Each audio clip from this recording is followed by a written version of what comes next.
오늘 사순절 둘째 주일 예배로서 우리가 함께 예배드리며 나아가게 됩니다.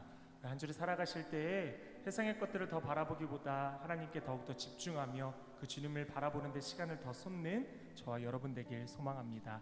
자, 우리 함께 옆에 분들 바라보시면서 우리 오늘도 함께 인사하며 서로 마음을 열고 입술을 열어 같이 고백하는 시간 갖도록 하겠습니다. 자, 우리 다 같이 함께 우리 반갑습니다. 잘 오셨습니다. 함께 인사하도록 하겠습니다. 인사합니다. 네, 반갑습니다. 네, 잘 오셨습니다. 우리 뒤쪽에도 좀 바라보시고 우리 좀 멀리도 바라보시면서 우리 한 번 더 환영합니다. 축복합니다. 한 번 더 인사하겠습니다. 환영합니다. 축복합니다. 아멘. 자, 우리 다 같이 함께 자리에서 일어나셔서 하나님의 말씀을 같이 합독하도록 하겠습니다. 다 같이 함께 합독하겠습니다. 시작.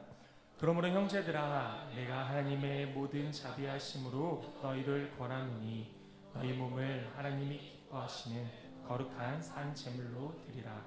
이는 너희가 드릴 영적 예배이라. 너희는 이 세대를 본받지 말고 오직 마음을 새롭게 함으로 변화를 받아 하나님의 선하시고 기뻐하시고 온전하신 뜻이 무엇인지 분별하도록 하라. 아멘. 이 시간에 함께 찬양 드리며 준비하신 봉헌 예물 드리도록 하겠습니다.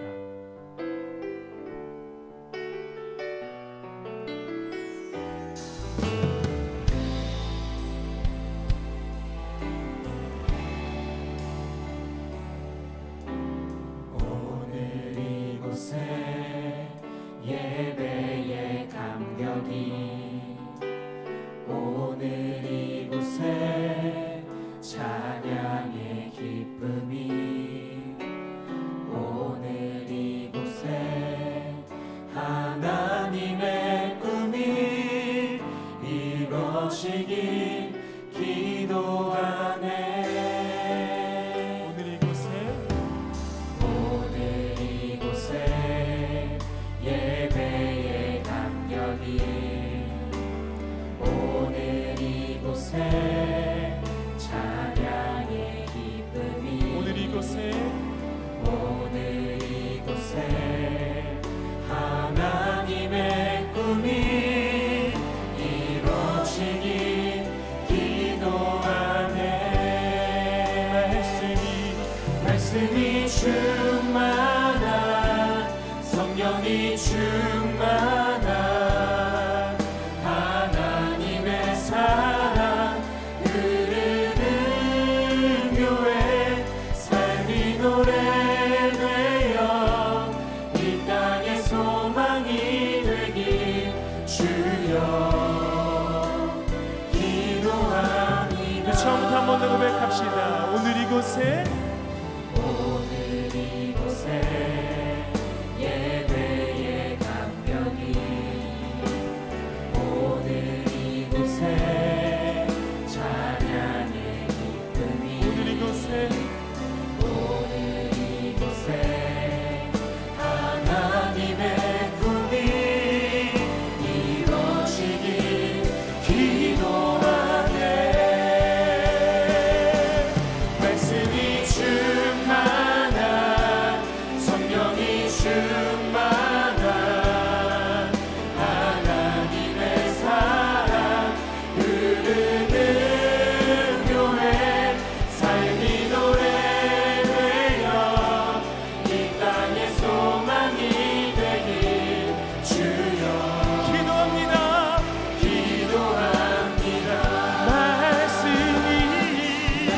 말씀이 충만한, 성령이 충만한 하나님의 사랑 흐르는 교회, 삶이 노래되어 이 땅의 소망이 되길 주여 기도합니다. 주여 기도합니다. 주여 기도합니다. 주여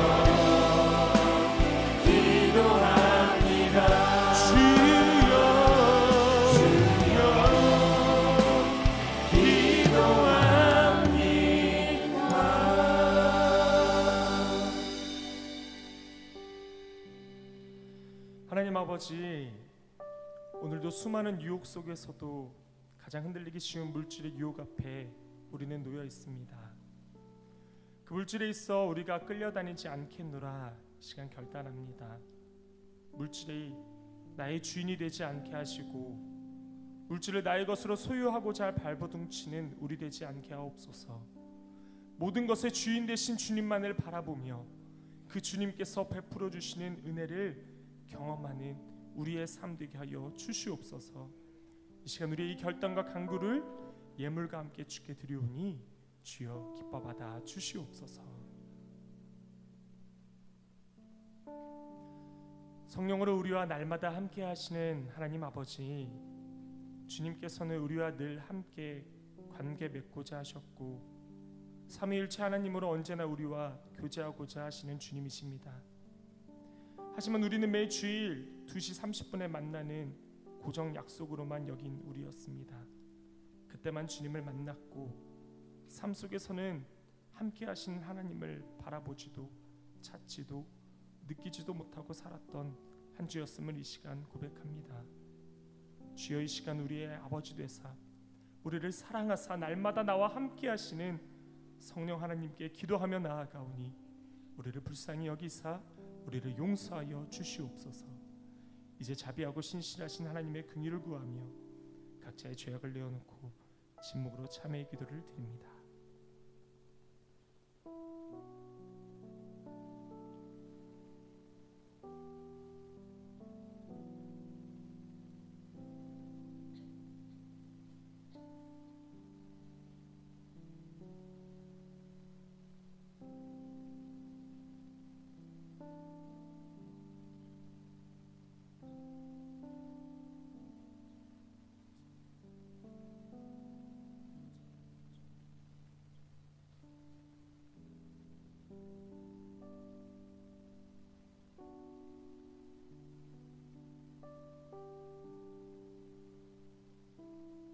자신의 죄악을 내어놓고 하나님의 긍휼을 구하는 자에게 주시는 용서의 말씀이 여기 있습니다. 그가 우리를 흑암의 권세에서 건져내사 그의 사랑의 아들의 나라로 옮기셨으니 그 아들 안에서 우리가 속량 곧 죄사함을 얻었도다. 아멘. 이 말씀을 의지하여 참여하는 우리 모두의 죄와 허물이 이 시간 완전히 사하여졌음을 담대히 선언합니다. 이제 죄사함의 확신을 가지고 사도신경으로 우리의 신앙을 하나님 앞에 고백하겠습니다. 나는 전능하신 아버지 하나님 천지의 창조주를 믿습니다. 나는 그의 유일하신 아들 우리 주 예수 그리스도를 믿습니다. 그는 성령으로 잉태되어 동정녀 마리아에게서 나시고 본디오 빌라도에게 고난을 받아 십자가에 못 박혀 죽으시고 장사된 지 4일 만에 죽은 자 가운데서 다시 살아나셨으며 하늘에 오르시어 전능하신 아버지 하나님 우편에 앉아 계시다가 거기로부터 살아있는 자와 죽은 자를 심판하러 오십니다. 나는 성령을 믿으며 거룩한 공교회와 성도의 교제와 죄를 용서받는 것과 몸의 부활과 영생을 믿습니다. 아멘.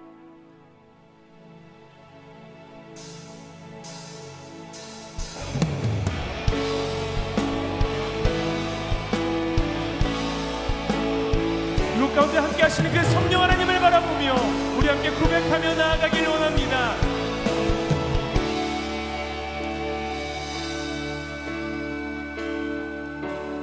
예수 우리 왕이여 이곳에 오소서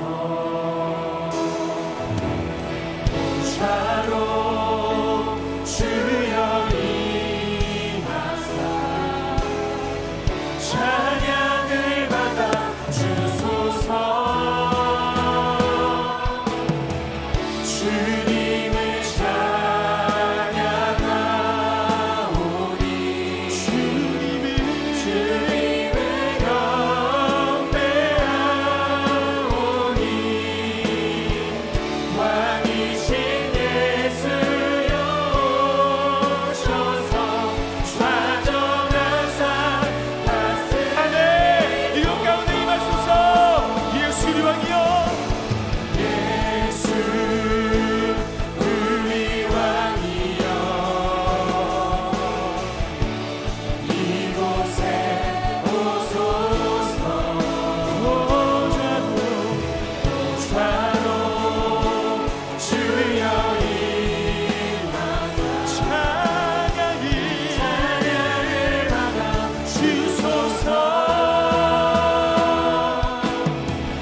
주님을 찬양하오니 주님을 경배하오니 왕이신 예수여 오셔서 좌정하사 다스리소서 주님을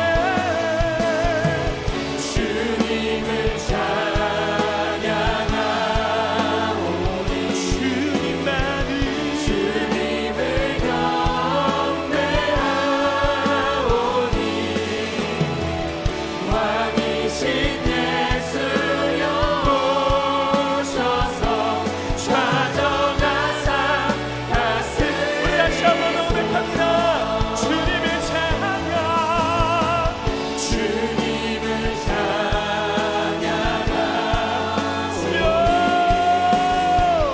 주님을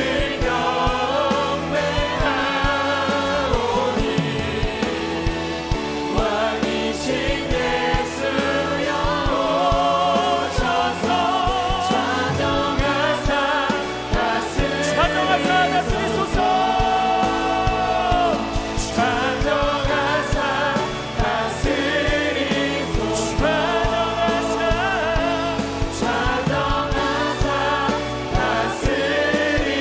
다스리소서 주여, 이 시간까지 함께하신 주님을 기쁨으로 고백하며 찬양합니다.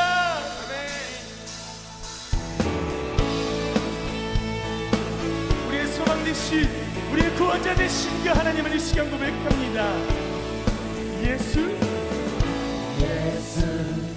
열방의 소망 예수 우리의 위로자 주는 온 땅에 영원한 소망 예수 예수 어둠 속의 빛 예수 변함없는 진리 주는 온 땅에 빛이 되시네 우리 위해 죽으시고 다시 사신 생명의 주 우리 위해 죽으시고 다시 사신 생명의 주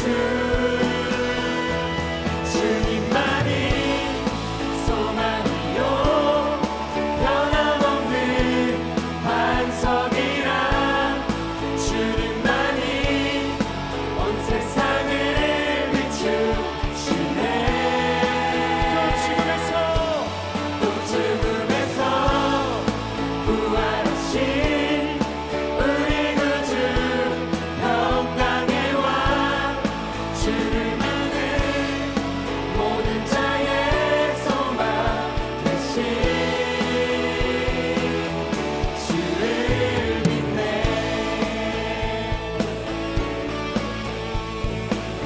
처음부터 한 번 더 고백합시다.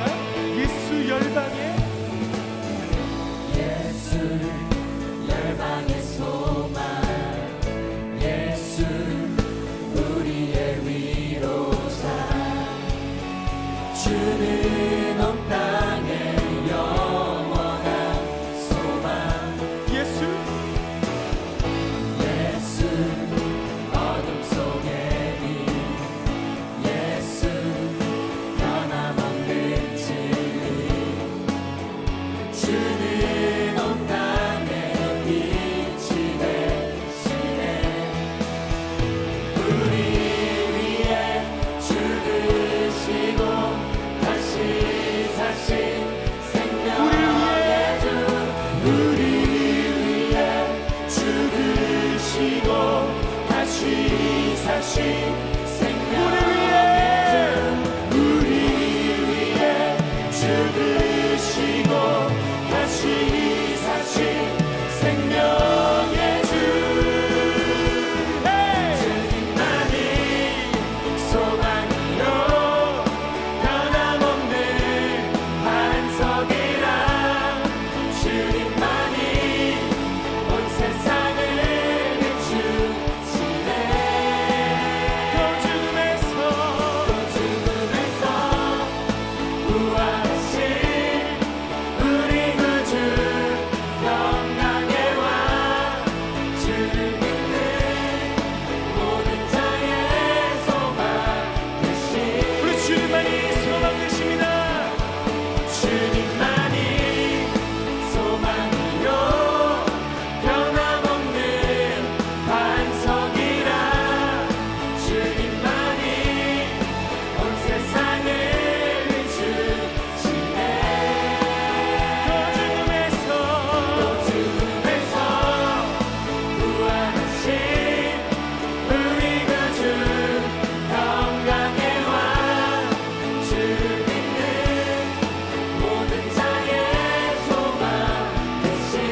고백합시다. 새 힘어들이 주를 바랄 때 주를 바랄 때 우리 주를 바랄 때 새 힘어들이 주를 바랄 때 주를 바랄 때 우리 주를 바랄 때 주님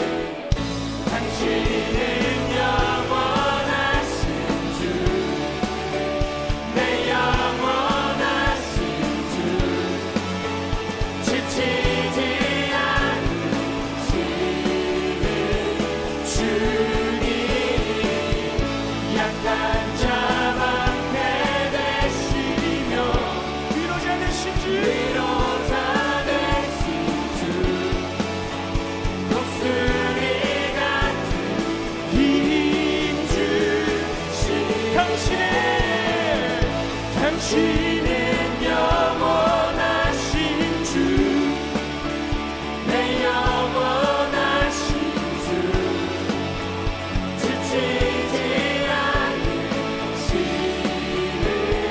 주님 약한 자 앞에 되시며 위로자 되신 주 독수리 같은 힘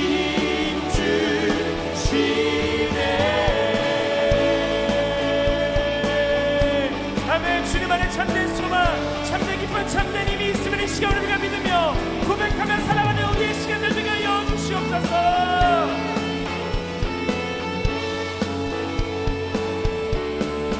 아멘. 우리 그 하나님께 영광의 박수로 이 시간 올려드리며 나아갑니다. 아멘.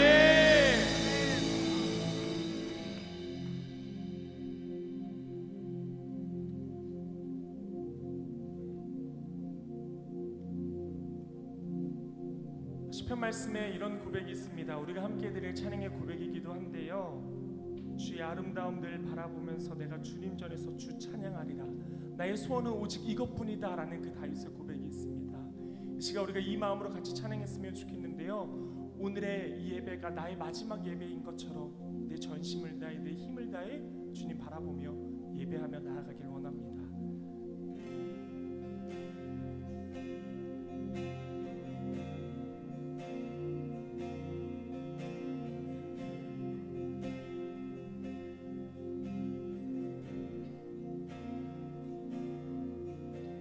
주님 앞에 간구에 섰던 한 가지 그것을 구하리니 내 일생 주전에 거하게 하소서. 우리 함께 주님 앞에 간구에 섰던 한 가지 그것을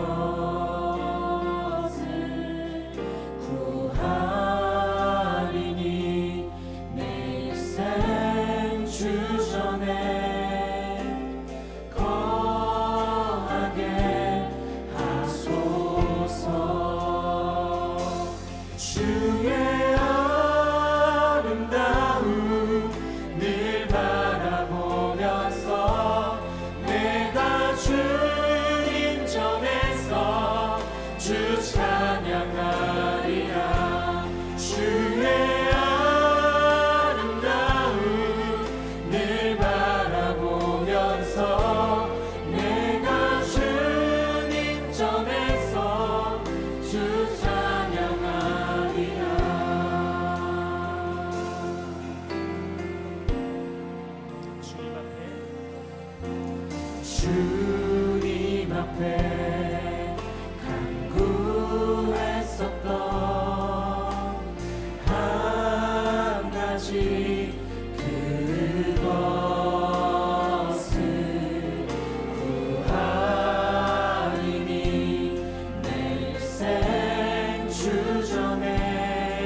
그것을 구하니 그 내가 내 평생에 여호와의 집에 살면서 여호와의 아름다움을 바라보며 그의 성전에 삼아드는 것이라.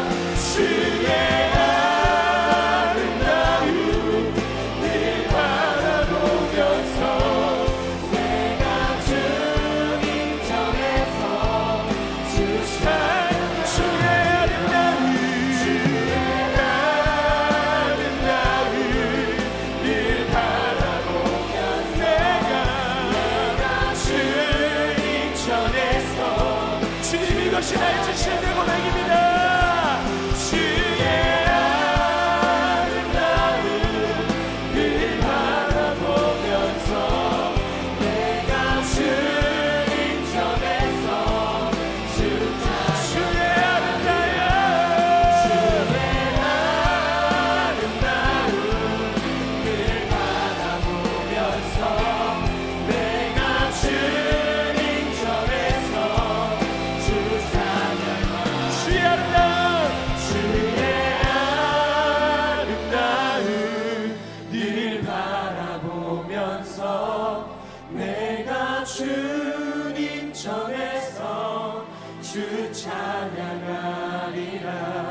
주의 아름다움 늘 바라보면서 내가 주님 전에서 주 찬양하리라. 주의 아름다움 주의 아름다움 늘 바라보면서 내가 주님 전에서 우리 마지막으로 한 번 더 주의 아름다움 주의 아름다움 늘 바라보면서 내가 주님 전에서 주 찬양하리라.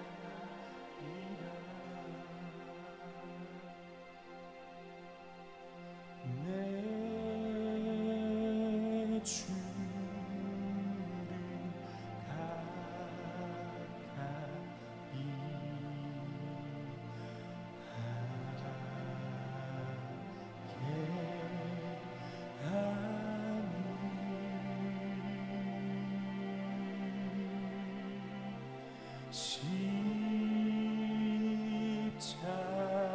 십자가 짐 같은 곳에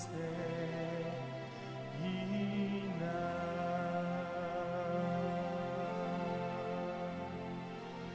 내 일생 속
내 생소원은 늘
하나님 아버지, 오늘의 예배 가운데 더욱더 주님 만나기로 합니다.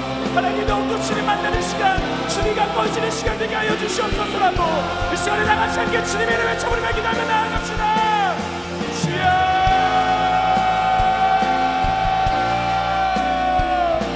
하나님 아버지, 이 시간에 함께 기도하며 함께 자리에 일어나 하나님의 말씀을 경청하겠습니다. 오늘 우리에게 주시는 하나님의 말씀은 요한복음 5장 1절부터 18절의 말씀입니다. 그 후에 유대인의 명절이 되어 예수께서 예루살렘에 올라가시니라. 예루살렘에 있는 양문 곁에 히브리 말로 베데스다라 하는 옷이 있는데 거기에 행각 5이 있고 그 안에 많은 병자, 맹인, 다리 저는 사람, 혈기 마른 사람들이 누워 물이 움직임을 기다리니 이는 천사가 가끔 못에 내려와 물을 움직이게 하는데 움직인 후에 먼저 들어가는 자는 어떤 병에 걸렸든지 낫게 되밀어라. 거기 38해 된 병자가 있더라. 예수께서 그 누운 것을 보시고 병이 벌써 오래된 줄 아시고 이르시되 내가 낫고자 하느냐? 병자가 대답하되 주여, 물이 움직일 때에 내가 못에 넣어주는 사람이 없어 내가 가는 동안에 다른 사람이 먼저 내려가나이다. 예수께서 이르시되 일어나 내 자리를 들고 걸어가라 하시니 그 사람이 곧 나아서 자리를 들고 걸어가니라. 이 날은 안식일이니 유대인들이 병 나은 사람들에게 이르되 안식일인데 내가 자리를 들고 가는 것이 옳지 아니하니라. 대답하되 나를 낫게 한 그가 자리를 들고 걸어가라 하더라 하니 그들이 묻되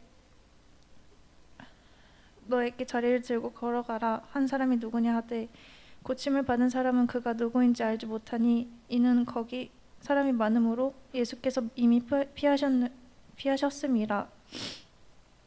그 후에 예수께서 성전에서 그 사람을 만나 이르시되 보라, 내가 나았더니 더 심한 것이 생기지 않게 다시는 죄를 범하지 말라 하시니 그 사람이 유대인들에게 가서 자기를 고친 이는 예수라 하니라. 그러므로 안식일에 이러한 일을 행하신다 하여 유대인들이 예수를 박해하게 된지라. 예수께서 그들에게 이르시되 내 아버지께서 이제까지 일하시니 나도 일한다 하시매 유대인들이 이로 말미암아 더욱 예수를 죽이고자 하니 이는 안식일을 범할 뿐 아니라 하나님을 자기의 친아버지라 하여 자기를 하나님과 동등으로 삼으심이로라. 아멘. 모두 자리에서 앉겠습니다. 잘 살고 있니? 라는 제목으로 여러분과 함께 말씀을 나누도록 하겠습니다.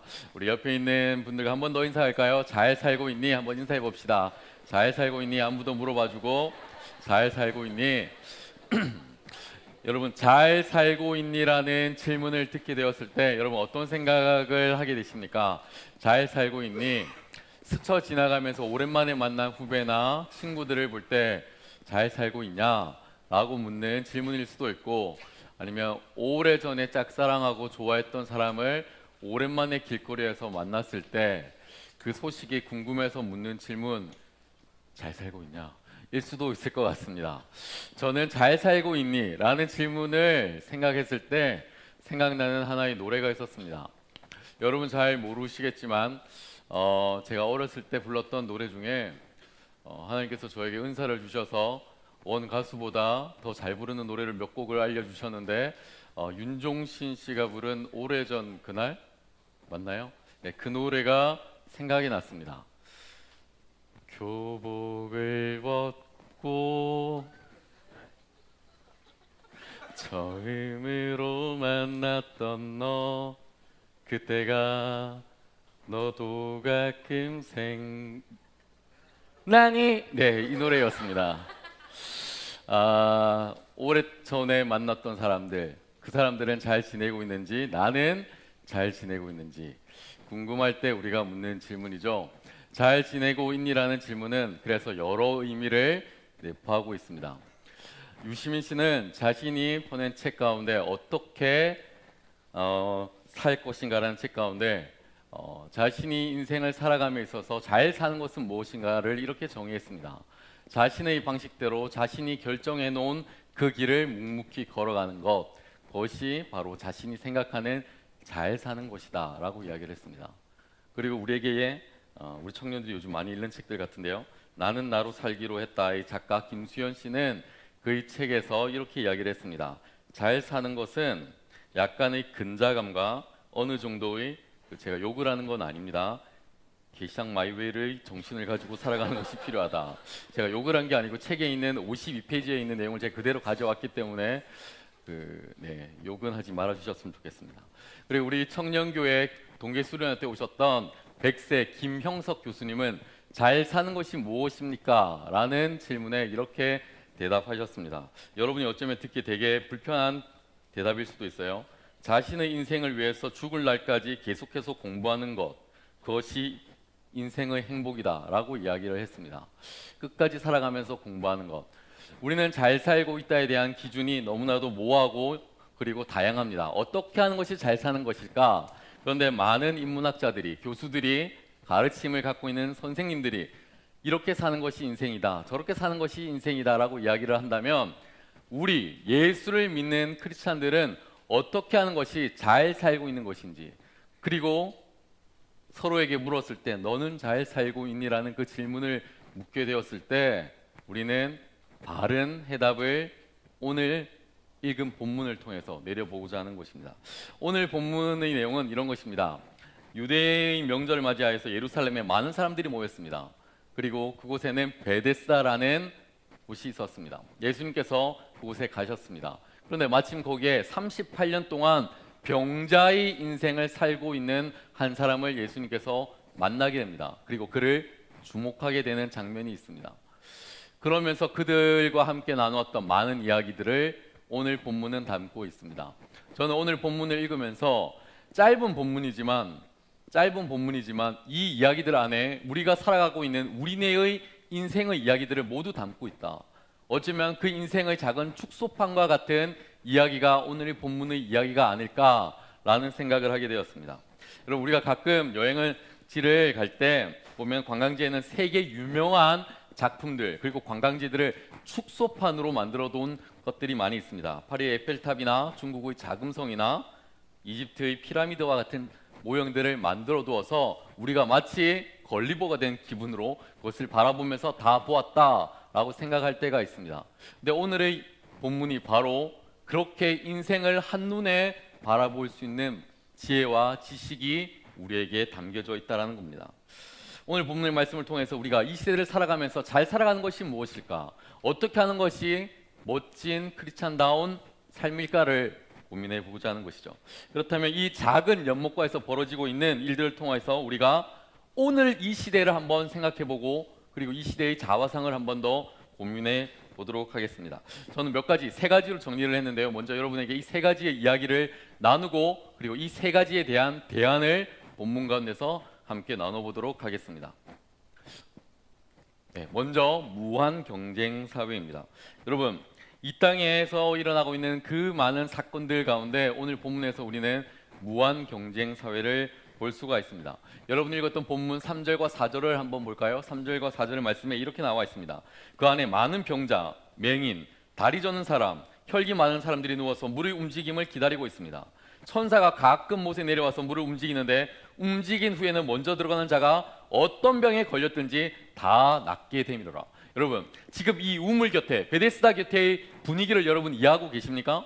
거기에는 지금 천사가 내려와서 물을 동하고 난 이후에 그 우물에 가장 먼저 들어가는 그 사람은 모든 병에서 나음을 입을 수 있다. 여러분, 모두가 하나 이상의 병을 다 가지고 있을 겁니다. 어떤 자매는 무좀으로, 그렇죠? 예, 왜 다리를 뻗고 그래요? 어떤 사람은 암으로, 어떤 사람은 감기로, 어떤 사람은 또 다른 병으로, 우리 모두는 병을 다 하나씩은 가지고 있습니다. 그런데 천사가 내려와서 물을 동하는 그 순간 그 우물에 가장 먼저 들어가야 되는 겁니다. 가장 먼저 들어가는 그 사람은 고침을 받을 수 있다. 여러분, 얼마나 사람들이 긴장을 하고 있을까요? 천사가 내려왔습니다. 마침. 그리고는 그 물에 이제 들어가야 됩니다. 그 분위기가 얼마나 경쟁 사회이고 긴장이 되고 먼저 들어가기 위해서 애쓰는 모습을 여러분 한번 상상을 해보십시오. 너무나도 그들 가운데는 긴장한 나머지 실수를 하거나 넘어지는 사람들도 분명히 있을 겁니다. 그런데 오늘 본문의 성경이 우리에게 먼저라고 이야기를 하지 않고 누구든지라고 이야기를 해주었다면 오늘 본문의 내용의 모습들은, 그 상상은, 그 기분은, 에너지는 아마도 달랐을 겁니다. 성경에 이르기를 누구든지 천사가 내려온 이후에 누구든지 물에 들어가면 깨끗하게 나음을 입을 것이다 라고 이야기를 했다면 아마도 저는 그럴 것 같아요. 천천히 앉아서 내가 가지고 있는 커피 쿠폰은 없는지 가서 아이스 아메리카노도 한잔하고 친구들이랑 이야기도 하고, 선생님 38년 동안 힘드셨는데 먼저 들어가시죠. 저는 3개월밖에 안 아팠습니다. 제가 좀 쉬다가 가겠습니다. 쉬다가 좀 놀다가 데이트도 하고 영화도 한 편 보고 그러고 우물물에 들어가겠습니다. 선생님 먼저 들어가시죠. 양보했을 겁니다. 그런데 성경은 우리에게 그렇게 이야기하고 있지 않습니다. 먼저라고 이야기를 하고 있습니다. 누구보다 먼저, 무한 경쟁 사회 가운데 우리는 먼저의 인생을 살아가야 됨을 우리는 오늘 본문을 통해서 배우게 되는 겁니다. 우리가 살아가고 있는 삶의 자리 또한 마찬가지죠. 열심히 살아가지만 우리가 그 무한 경쟁 가운데 넘어질 때가 있습니다. 처음에 이 38년 된 병자도 이까지 일주면 내가 할 수 있겠지라고 생각을 했을 것 같아요.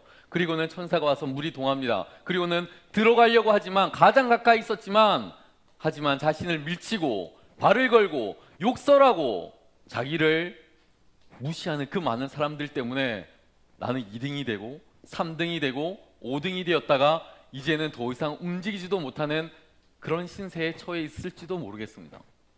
여러분, 여기에 군대를 다녀온 청년들은 아마도 군대에서 이런 경험을 다 해보셨을 겁니다. 선착순 다 해보셨죠? 제가 군대 있을 때 선착순을 매우 좋아했던 병장 중에 한 명이었는데, 저기 가서 저 나무를 찍고 저기 가서 축구 골대를 찍고 여기 와서 농구 골대를 찍고 올 때는 헤엄쳐서 와. 그 중에서 한 명, 300명이 뛰어가는데 그 중에서 한 명만 살아갈 수가 있는 거예요. 열심히 뛰어옵니다. 그리고 한 명이 들어왔습니다. 나머지 모든 사람들은 다시 뛰기 시작하는 거예요. 너무나도 힘이 들죠. 내가 이길 수 있을 거라고, 내가 승리할 수 있을 거라고, 내가 골이 날 수 있을 거라고 생각을 하지만 실제 그 결과는 우리에게 너무나도 참담한 현실을 보여주는 겁니다.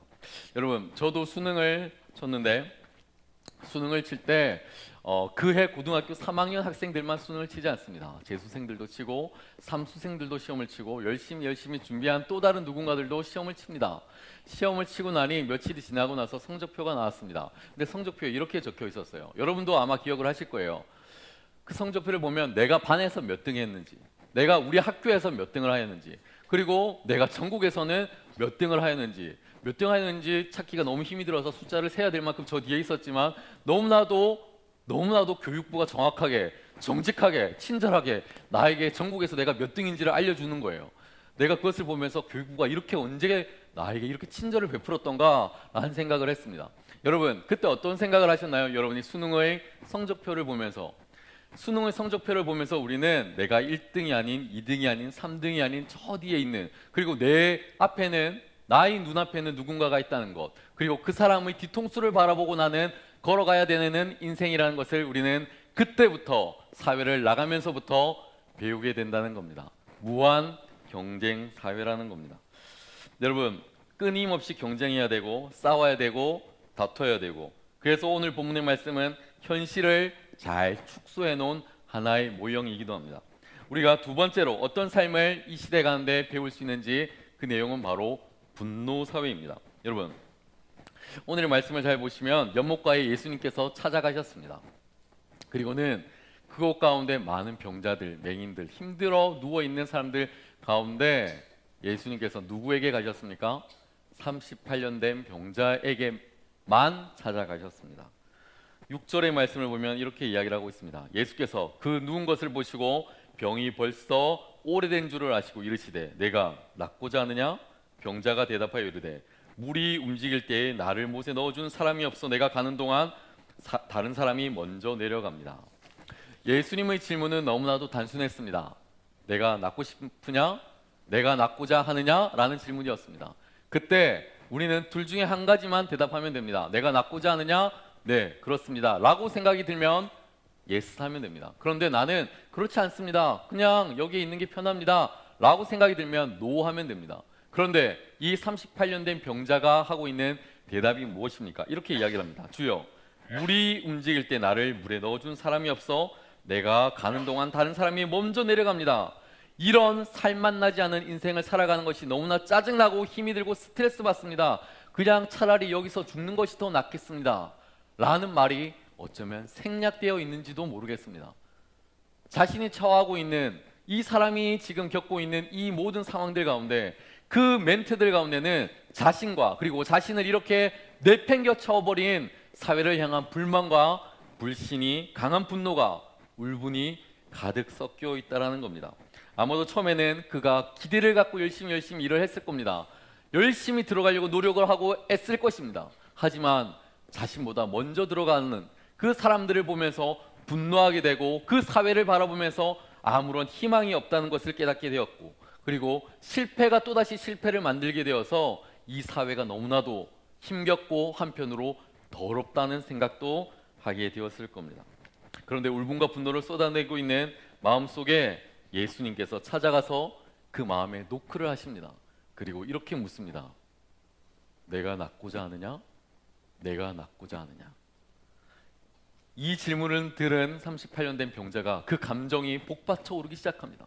그리고는 그동안 애썼던 수많은 노력들, 아픔들, 자신을 밀쳤고 때렸고 욕하였던 그 많은 사람들 앞에서 당하였던 치욕을 생각하면서 그 눈물을 흘리면서 예수님께 자신의 감정을 하나하나 쏟아내고 있습니다.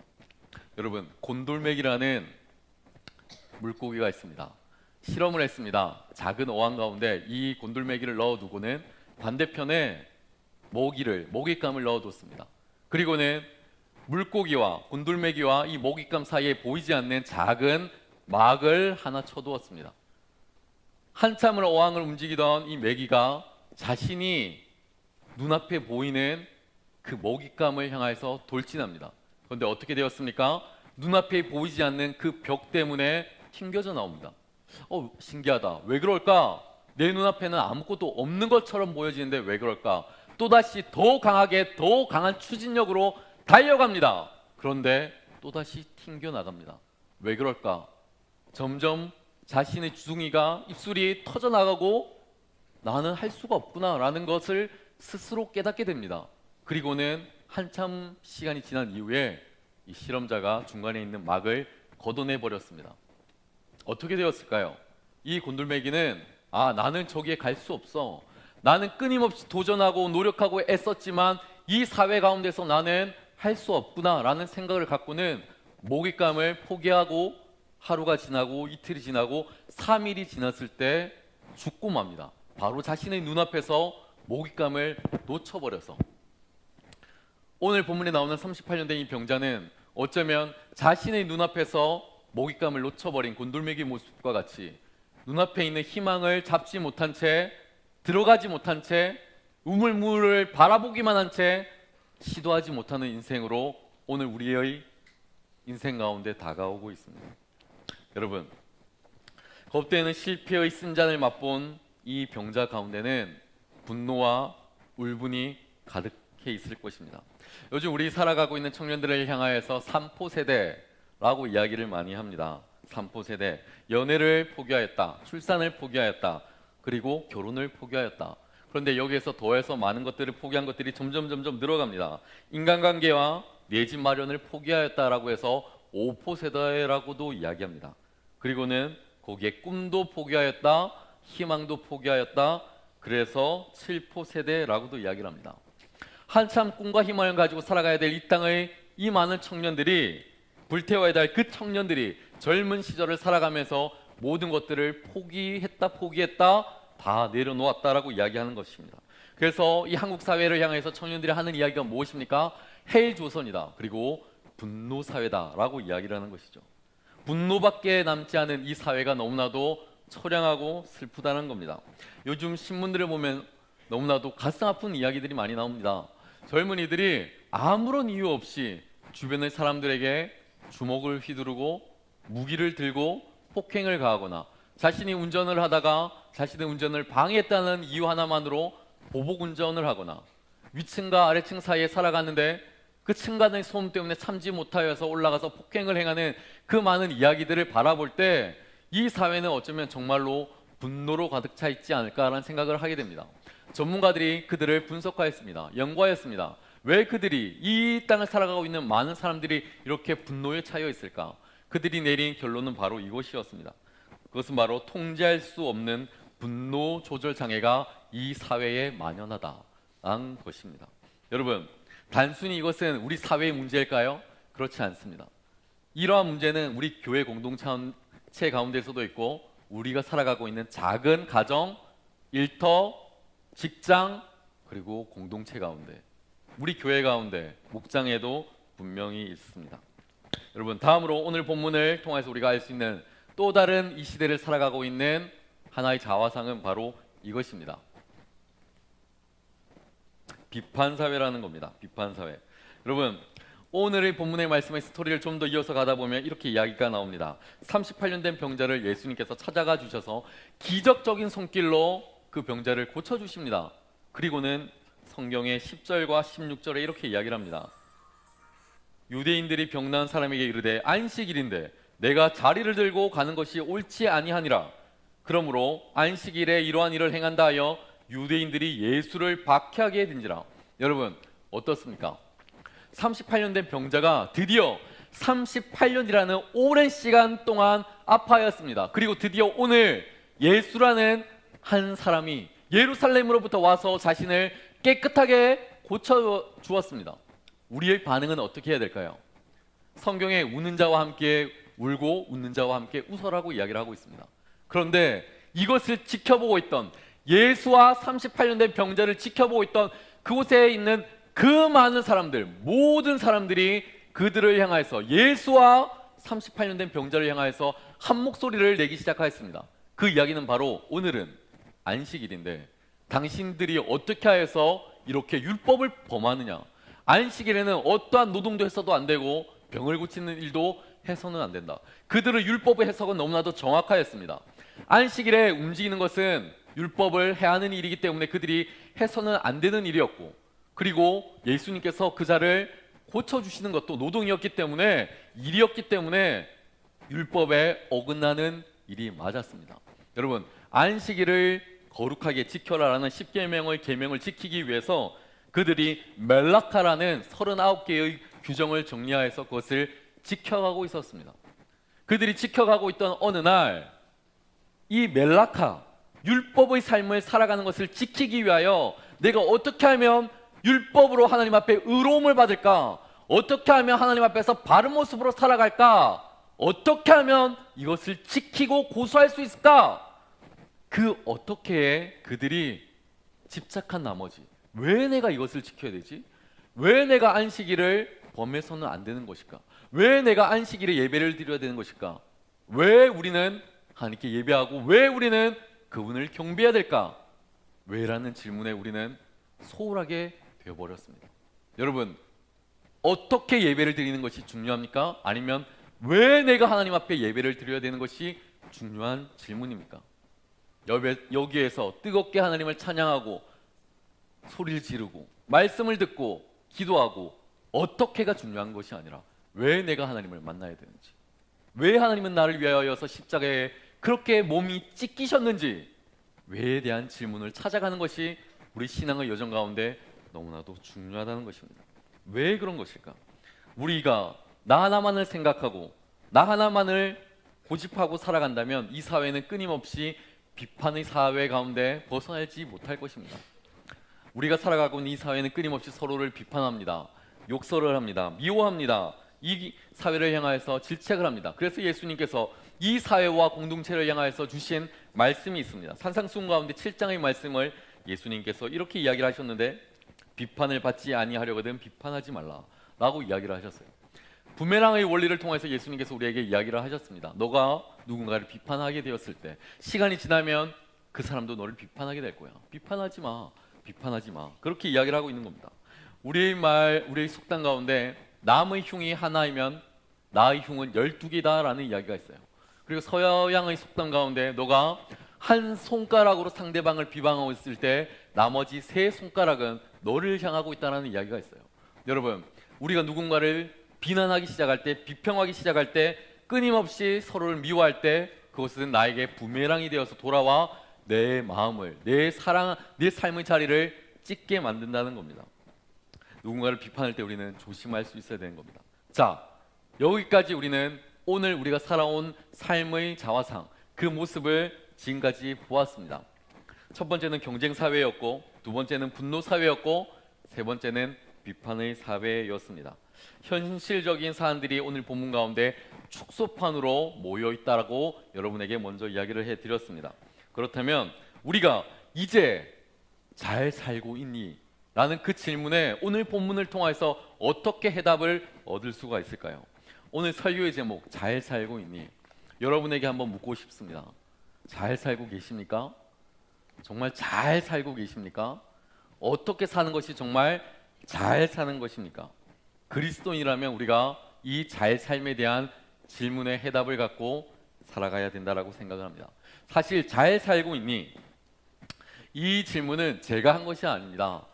프란시스 셰퍼라는 20세기의 위대한 신학자가 인생을 살면서 그리고 많은 곳을 돌아다니면서 이 땅에 살아가고 있는 많은 젊은이들을 향하여서 일평생 외쳤던 한 가지 주제, 당신은 어떻게 인생을 살 것입니까? 당신은 앞으로 인생을 어떻게 살 것입니까? 라는 화두를 가지고 일평생 강연했던 내용 중에 하나입니다. 당신은 어떻게 인생을 살 것입니까? 셰퍼가 스위스로 미국에서 목회를 하다가 스위스로 넘어갔습니다. 그리고 우리에게 익숙한 라브리 공동체를 만들었죠. 가난한 자들, 약자들, 그들과 함께 살아갈 수 있는 공동체를 만들고, 그리고는 우리가 이제 어떻게 살아가야 될 것인가, 우리의 인생을 어떻게 살아가는 것이 건강하고 바른 인생인가 라는 책을 남기고 이 땅을 떠났습니다. 여러분, 어느 국가나 공동체나 이 시대를 살아가고 있을 때 그 시대에 맞는, 걸맞는 중요한 정의들이 있습니다. 정신들이 있습니다. 그리고 원리가 있습니다. 우리는 그것을 이렇게 부릅니다. 실효, 그리고 그것을 경향이라고도 부르고 풍조라고도 이야기를 합니다. 이러한 인생의, 세상의 그 많은 흐름들 속에서 이것을 따를 것인가 아니면 그것을 거스를 것인가를 우리는 결정하고 인생을 살아가게 되는 것입니다.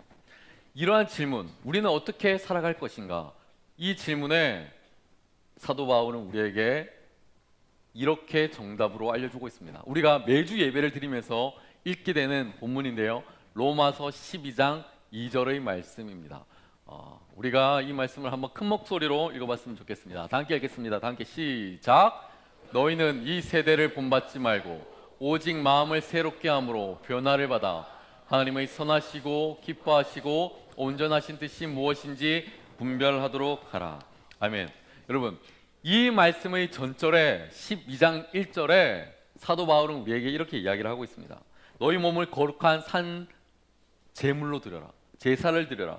그런 다음에 영적인 사람이 예배를 드리면 어떠한 것인지를 우리에게 알려주고 있고, 그리고 우리에게 이 2절의 말씀을 통해서 그래, 세상은 이 시대를 살아가고 있는 사람들은 우리에게 주어지는 가치관이 있는데, 진리가 있는데 그것을 실효라고도 이야기하고 분석하는 많은 내용들이 나오는데 너는 그것을 따라 살 것이 아니라 이 시대를 본받지 말고 오직 마음을 새롭게 하여서 하나님의 선하시고 기뻐하시고 온전하신 뜻을 갖고 살아야 된다라고 우리에게 이야기를 하고 있는 것입니다.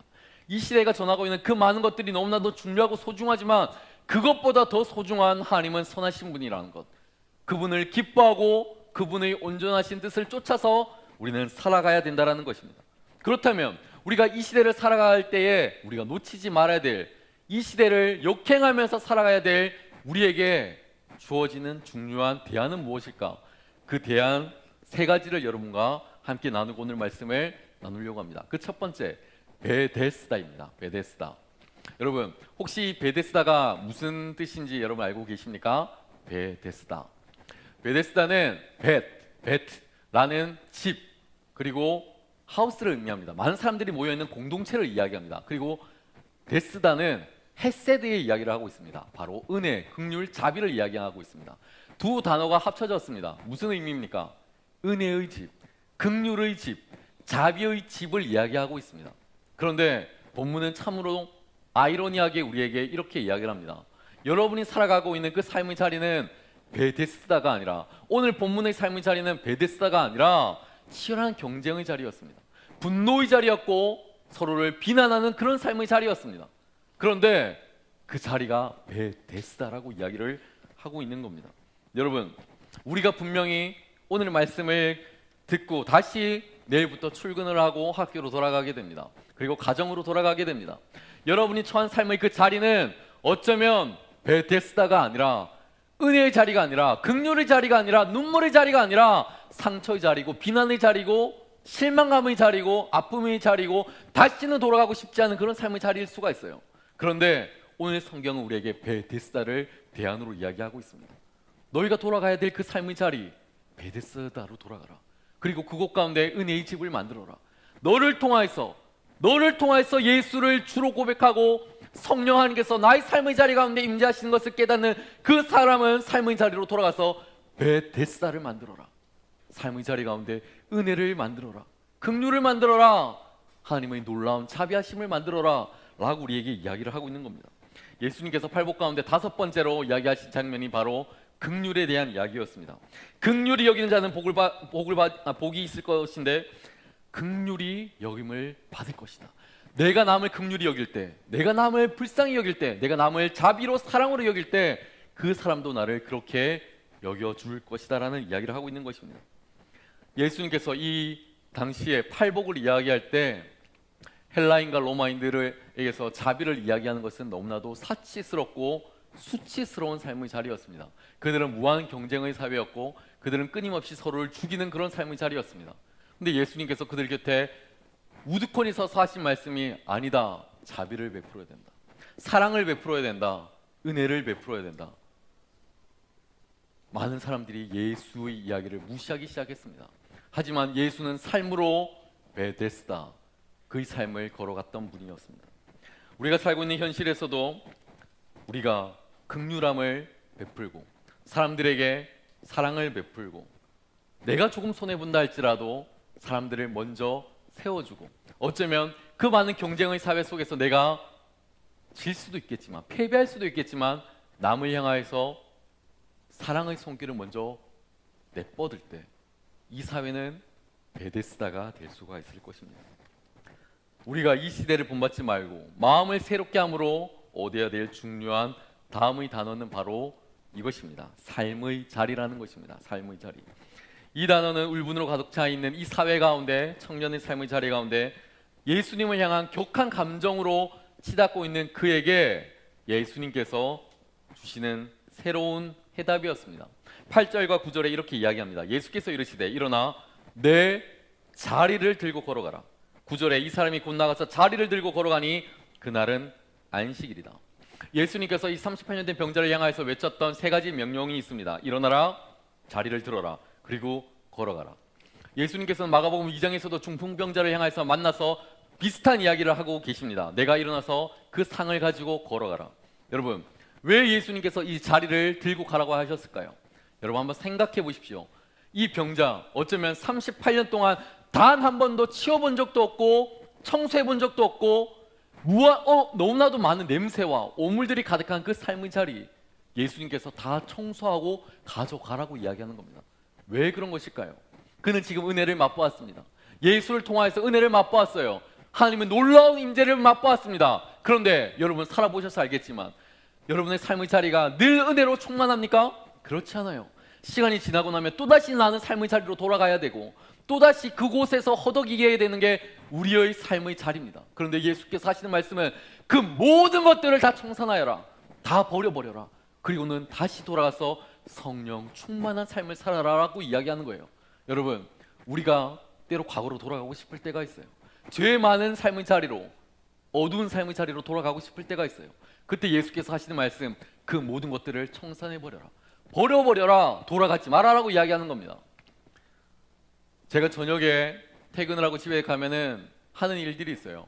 우리 나일이가 응가를 싸고 나면은 본인이 스스로 자기가 응가를 싼 그 지저분한 기저귀를 싸서 버려둡니다. 한 곳에 다 모아놔요. 그리고는 저보고 그걸 버려라고 주는 거예요.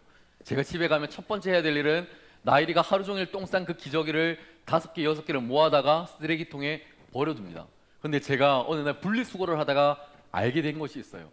재활용을 하는 것은 다시 쓸 수가 있다는 것을 제가 알게 되었습니다. 그런데 오늘 예수님께서 우리에게 하시는 말씀은 너의 삶의 자리, 그 자리 재활용 필요 없다. 다시는 그 자리로 돌아가지 않아야 되니까, 불필요한 쓰레기니까 없애버려야 되니까 검은 봉지에 넣어서 묶어서 버려버려라. 다시는 돌아가지 마라 라고 이야기를 하는 겁니다. 여러분, 여러분의 삶의 자리에 은혜를 충만히 받았다면 다시는 그 자리로 돌아가지 마시기를 부탁드리겠습니다. 우리가 세 번째로 마지막으로 알게 되는 이 단어는 일이라는 겁니다. 일. 여러분, 우리가 비판 사회를 살고 있는 우리 가운데 일이라는 것은 너무나도 소중하죠. 17절 말씀을 보시면 예수께서 그들에게 이르시되 내 아버지께서 이제까지 일하시니 나도 일을 한다 라고 이야기를 하고 있습니다. 여러분, 예수께서 안식일에 병자를 고쳤습니다. 그들이 예수를 비판하였습니다. 그때 예수께서 하신 행동이 뭡니까? 단 하나, 아무것도 행하지 아니하셨습니다. 예수께서 선택하신 것은 아무것도 하지 않음이었습니다. 하나님께서 일을 하시니 나도 일을 한다. 단지 그것뿐이다. 하나님께서 나에게 사명을 주셨으니 나는 그 사명대로 살아간다. 단지 그것뿐이다. 제가 좋아하는 이야기가 있는데, 개는 짖어도 기차는 간다라는 은혜스러운 이야기가 있어요. 개는 짖어도 기차는 간다. 개가 아무리 짖습니다. 하루 종일 짖어요. 여러 마리가 짖어요. 아침부터 저녁까지 짖어요. 그런데 그 소리를 듣는다고 해서 기차가 섭니까? 그러지 않아요. 그냥 갈 길을 가는 거예요. 예수님께서 그 많은 사람들을, 중풍병자를, 그리고 약자들을, 아픈 사람들을 고칠 때 사람들이 그들에게 예수를 향하여서 비난을 하였어요. 고향에서도 비판을 받았어요. 그때 예수님께서 일일이 그 이야기를 듣고 이야기하지 않았어요. 그렇게 이야기를 했다면 성경, 우리가 가지고 있는 그 성경은 아마도 싸움의 기술이 될 거예요. 아니에요. 예수님께서는 비판하지 않았어요. 무시하였어요. 그리고는 내 길을 걸어간 거예요. 왜 그랬을까요? 하나님께서 일을 하시니 나도 일을 한다. 하나님께서 나에게 주시는 비전이 있고 하나님께서 나에게 주시는 사명이 있으니 나도 그렇게 걸어간다.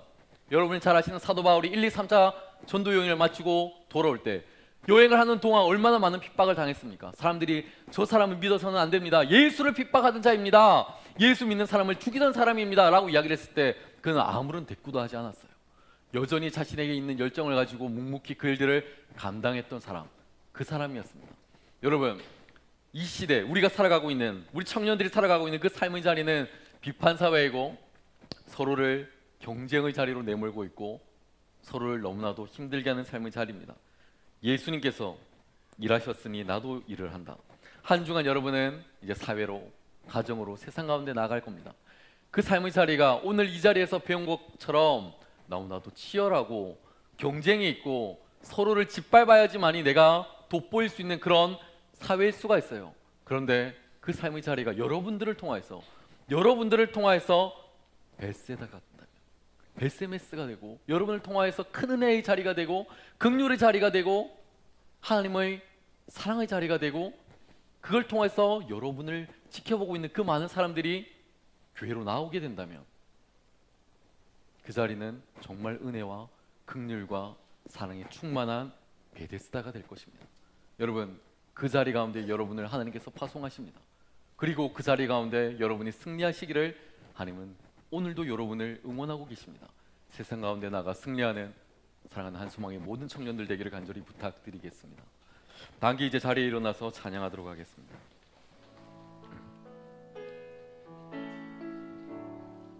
주여 우린 연약합니다.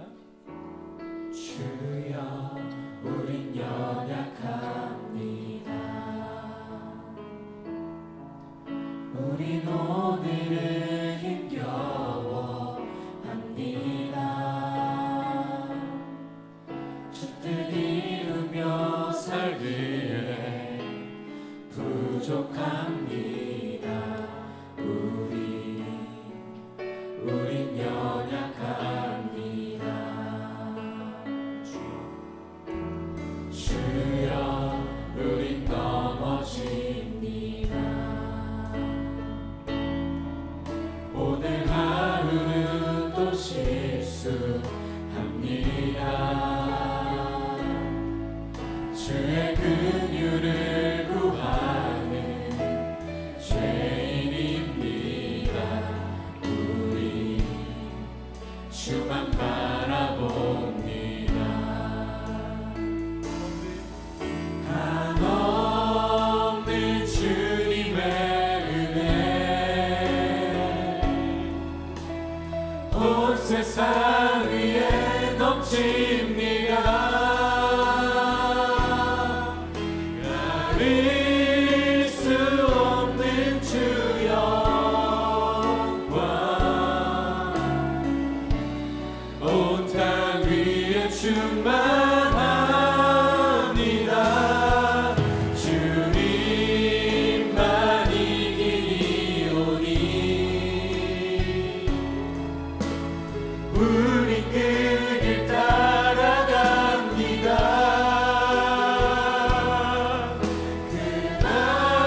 우리가 다시 돌아가야 하는 그 삶의 자리는 경쟁 사회이고 분노의 사회이고 작은 실수라도 용납하지 못하고 지적하고 끊임없이 서로를 욕하는 비판적인 사회입니다. 그리고 그곳이 바로 나의 삶의 자리였습니다. 하나님, 내가 돌아가야 될 그 삶의 자리 가운데 하나님께서 함께하여 주시옵소서. 내가 어느 곳에 가든지 그 자리가 바로 은혜의 자리가 되게 하여 주시옵소서. 내가 어떤 삶의 환경 가운데 상황 가운데 거할지라도 그 삶의 자리는 긍휼의 자리가 되게 하여 주시옵소서. 베데스다가 되게 하여 주시옵소서. 하나님의 긍휼과 은혜와 자비가 흘러넘치는 삶의 자리가 되게 하여 주시옵소서. 나에게 은혜를 더하여 주시고 내가 견딜 수 있는 힘을 더하여 주시고 내가 하나님의 말씀을 기준으로 승리할 수 있는 한 주간의 삶이 되어지길 소망하니 주여 역사하여 주시옵소서. 그리하여서 나를 통하여서 많은 사람들이 예수를 바라보게 하여 주시옵시고 나를 통해서 많은 사람들이 하나님의 은혜를 경험하는 자들이 되어지길 소망하니 주여 역사하여 주시옵소서. 나의 삶의 자리 가운데 찾아와 주시옵소서. 나의 삶의 자리 가운데 주님께서 운행하여 주시옵소서. 우리 시간 나에게 주님의 이름을 크게 한번 부르고 다 함께 기도하겠습니다. 주여! 하나님 아버지, 사랑하는 청년들의 삶의 자리 가운데 은혜가 되게 하여 주시옵소서. 베데스다가 되게 하여 주시옵소서. 긍휼의 자리 이제는 교회의 머리 되신 우리 주 예수 그리스도의 은혜와 하나님 아버지의 극진하신 사랑하심과 성령 하나님의 감화 감동 위로 교통 역사 충만하신 그 은사가 세상 가운데 긍휼의 자리로 은혜의 자리로 거룩한 삶의 자리 가운데 하나님을 찬양하길 소망하는 한 소망의 모든 청년들 가운데 이제로부터 영원토록 항상 함께 없시기를 간절히 축원하옵나이다.